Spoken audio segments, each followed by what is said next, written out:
Today we're going to be looking at some 2D shapes, two-dimensional shapes, some of the oldest things ever studied in mathematics, all the way back to the ancient Greeks, the Babylonians. Whether you're tiling the floor of a temple or you're trying to figure out how much grass to put on your lawn, you need to have the shape of whatever you're doing so that you can figure out how to fill it out.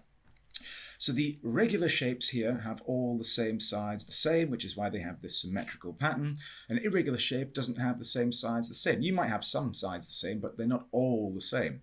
So you need to know all of these names off by heart, but if we're looking at this irregular shape, what would you call this one? An irregular what? So you count the number of sides up. 1, 2, 3, 4, 5, 6. 6 sides is a hexagon. Here's your regular hexagon, so this shape here is an irregular hexagon. So now I'm going to move on and just look into the areas and perimeters of some simple shapes. Okay, up here we have a rectangle, and it measures a length of 10 and a width of 4. And the area for a rectangle is LW, or just length times width. So here, the area of this rectangle is simply 10 centimeters times 4 centimeters, which is 40 centimeters squared. You measure area in centimeters squared or meters squared. For the perimeter of this shape, that perimeter is the length of the outside edge. You have to add up all the edges and make sure you don't forget these two missing ones here. There's a 10 there and there's a 4 there. So the perimeter is all sides added together, which in this case is 28 centimeters. Again, lengths, like perimeters, are measured in centimeters.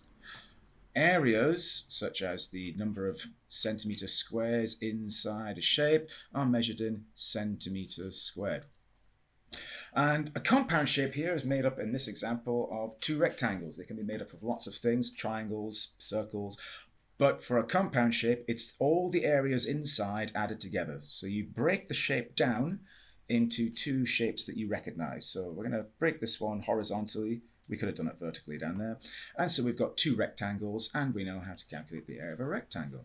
So we've got, in this shape, 2 times, and a big mistake here is people might say 2 times 8. No, this is not 8. This whole length up and down is 8, but this one's 3, which tells us that this missing length here is 8 subtract 3, 5. So we've got a 2 by 5. So this is 10 centimeters squared. This one here is our 10 by 3, which is 30 centimeter squared. And so the area of the compound shape is area 1, 10, plus area 2, 30.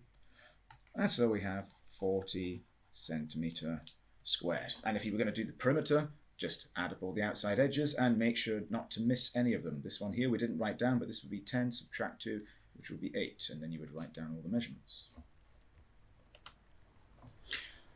Okay, parallelograms next. The area of a parallelogram is essentially the same as the area of a rectangle. It's the length times the width, but we tend to say the base, the bottom of it, times the height. It is not the diagonal slant, it's the vertical up and down height. Would you measure your height horizontally, or would you measure it at a diagonal slope? Of course, you'd measure it vertically, up and down. So that's how we measure the height. It's straight vertically up and down. So in this case, it's the base, which is 10. If it's 10 along there, it's also 10 down here, times the height, 5.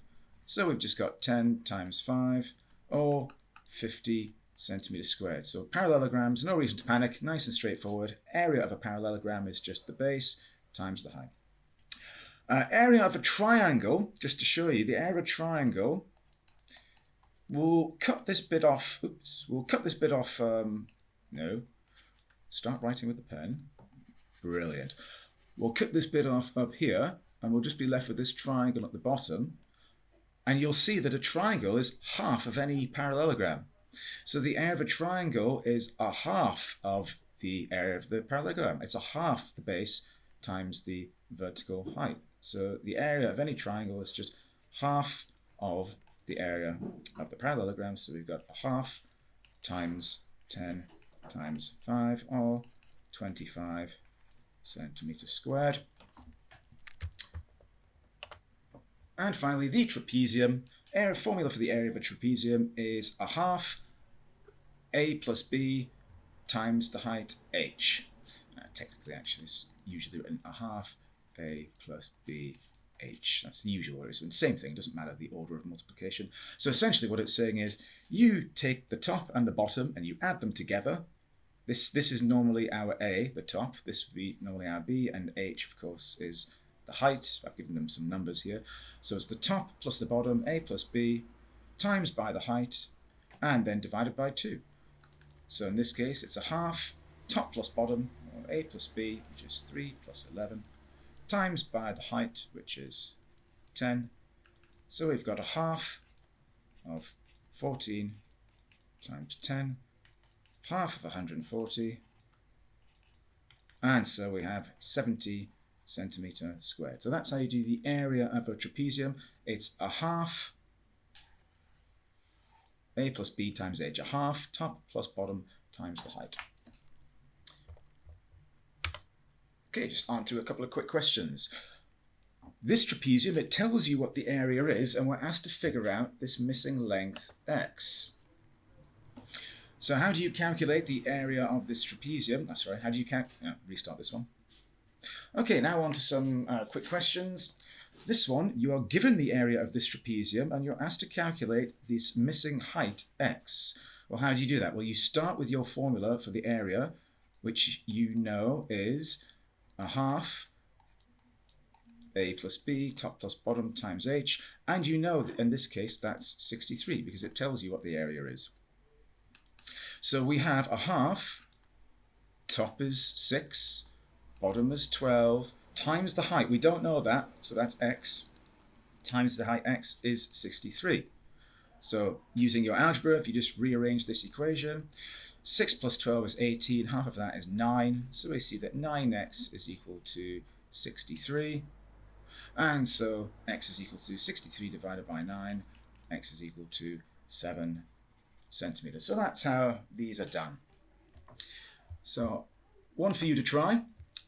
Bit more of a complicated exam type question here. You are being asked to calculate h in this parallelogram, and you are told that the area of this parallelogram is 3 times the area of this triangle. You'll need to use your formulas for areas of triangles and parallelograms to figure out the answer h. If you wish to put your answers in the comments, feel free to do so. If you give it a shot and you think you've got the right answer, please feel free to contact myself. My name is Adam, tutor at Sherpa, or any other Sherpa tutor, and I'm sure that they can give you the answer in a jiffy. So, thanks guys, see you later.